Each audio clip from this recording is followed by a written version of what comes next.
Mr. Secretary, Iran has been firing at U.S. military bases in the region and its ships for the last week.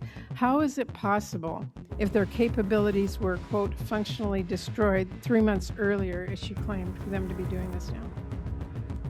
Well, Senator, Iran is at the weakest point militarily it has ever been in. Why exactly are billions of dollars more for the National Guard and this administration's illegal strikes in the Caribbean urgently needed for the Iran war?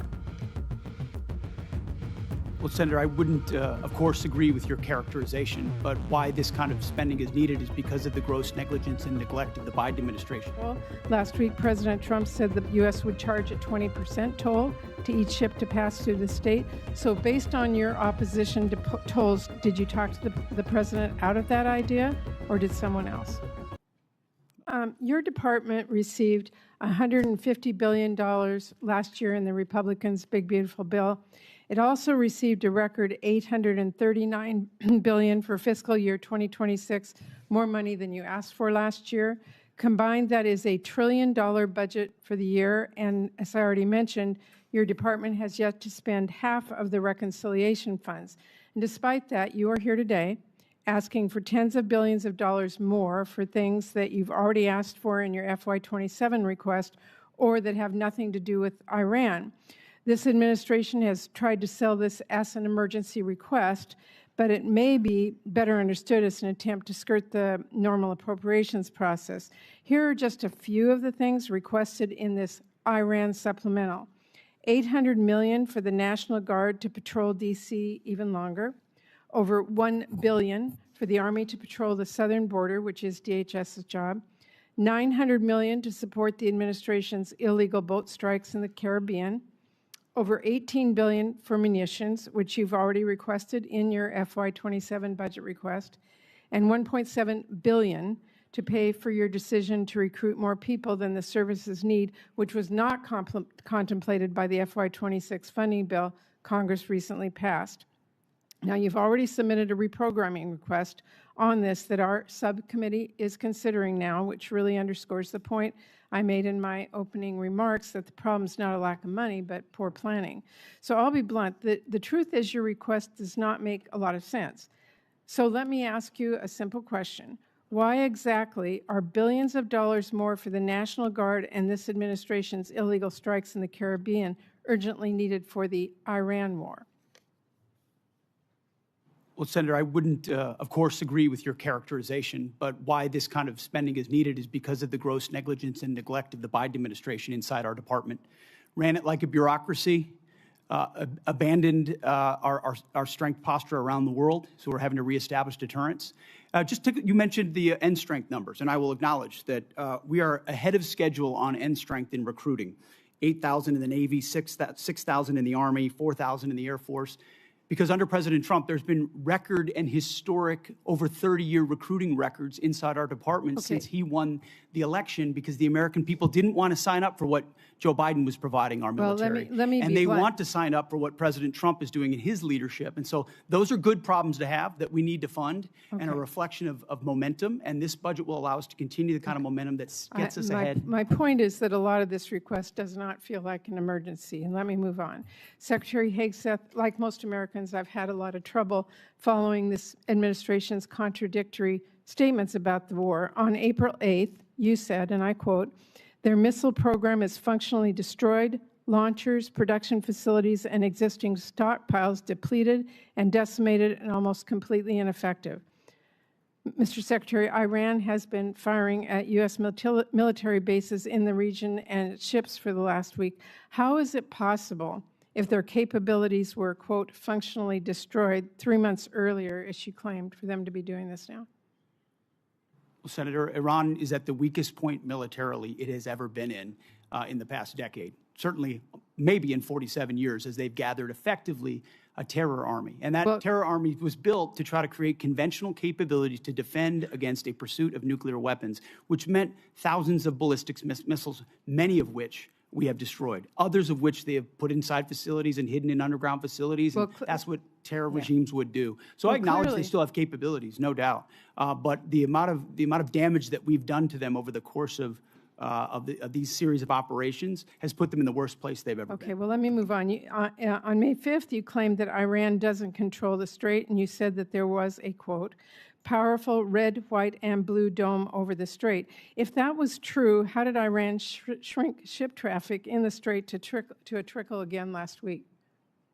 We pushed almost, I believe, between 400 and 500 million barrels of oil under the nose of Iran over the course of Project Freedom, which went underground, which I acknowledged after we did so covertly because it was more effective to do so quietly than to do so publicly. So we've been in control of moving traffic through there for quite some time. Will they retain the ability to recklessly shoot at commercial shipping? And that's what happened. We had a ceasefire, and then they shot at commercial shipping well, you recklessly also as a state. said at that's that what changed same press conference, and I'm going to quote you, you urged Iran to, quote, let innocent ships pass freely. These international waters belong to all nations, not to Iran to tax, toll, or control. Last week, President Trump said the U.S. would charge a 20% toll to each ship to pass through the state. So based on your opposition to tolls, did you talk to the president out of that idea, or did someone else? Iran's not charging tolls, and they're shooting at ships right now. But Trump said that he wanted to charge a 20% toll. We have a blockade right now of all Iranian ships and Iranian ports, and it's effective. As of July 22, 2026, Congress had not approved the administration's supplemental request for additional defense funding. During testimony before the Senate Appropriations Committee, Defense Secretary Pete Hegseth said the conflict had already cost approximately $37.5 billion and argued that additional funding was needed to replenish munitions, sustain military operations, strengthen force protection, and maintain U.S. deterrence in the region. At the time of this hearing, lawmakers were still evaluating whether the request should move forward as an emergency supplemental or through the normal appropriations process. The hearing followed weeks of escalating military tensions. Earlier in 2026, the United States carried out major strikes against Iranian nuclear facilities, and Iran responded with missile and drone attacks targeting U.S. positions and regional shipping. Those events increased pressure on the Pentagon to replace precision-guided weapons, reinforce American forces in the Middle East, and expand defensive operations. The administration argued that these developments required immediate congressional action, while many lawmakers questioned whether every item included in the supplemental package was directly connected to the conflict. That disagreement formed the foundation of Senator Patty Murray's questioning. Rather than challenging the military operation itself, Senator Murray focused on how the administration intended to pay for it. She pointed out that Congress had already approved record levels of defense spending and noted that the Department of Defense had also received substantial funding through recent legislation.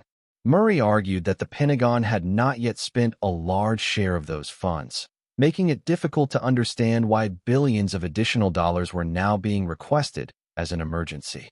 To illustrate her concerns, Murray highlighted several items contained in the supplemental request, including funding for National Guard deployments in Washington, D.C., expanded military operations along the southern border, additional funding for Caribbean maritime operations, increased recruiting costs, and billions of dollars for munitions that she argued had already been requested through the regular fiscal year budget.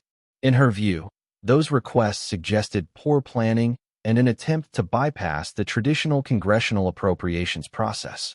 Secretary Pete Hegseth rejected that criticism. He argued that the administration was rebuilding military readiness after years of underinvestment and pointed to higher recruiting numbers across multiple military branches. According to Hegseth, increased enlistment created additional personnel costs that Congress now needed to fund, while replenishing weapons stockpiles and strengthening force readiness were essential after months of military operations. The hearing then shifted from budget issues to the administration's public assessment of Iran's military capabilities. Senator Murray noted that Hegseth had previously described Iran's missile program as functionally destroyed. She questioned how Iran could still launch attacks against U.S. military bases and threaten commercial shipping if its capabilities had truly been reduced so dramatically. Hegseth responded that Iran remained capable of conducting attacks, but insisted that its military strength had nevertheless been significantly degraded. He argued that many missile launchers, production facilities, and weapon stockpiles had been destroyed, leaving Iran in what he described as one of its weakest military positions in decades, even though it continued to pose a threat. Murray also questioned Hegseth about shipping through the Strait of Hormuz. She contrasted earlier administration statements about protecting international navigation with reports that commercial traffic had again been disrupted following renewed Iranian attacks. Hegseth replied that U.S. forces had successfully protected hundreds of millions of barrels of oil moving through the region and maintained that Iran's remaining attacks reflected desperation rather than strategic success. It is important to distinguish between the policy arguments made during this hearing and established government decisions. Senator Murray argued that the administration had not demonstrated why many requested expenditures qualified as emergency wartime spending. Secretary Hegseth argued that the funding was necessary to sustain military operations and restore American deterrence. At the time of this hearing, Congress had not yet reached a final decision on the supplemental request, and the appropriations process remained ongoing. Ultimately, this hearing highlighted one of Congress's most important constitutional responsibilities, overseeing both military operations and federal spending. While the administration argued that rapid funding was essential to support troops and maintain national security, critics insisted that emergency requests must remain narrowly focused and fully justified. The debate shown here is therefore about more than one funding bill. It reflects the continuing balance between executive authority during military operations and Congress's constitutional power to control federal spending. Whatever Congress ultimately decides, the questions raised in this hearing will continue shaping the debate over military oversight, emergency appropriations, and America's strategy toward Iran.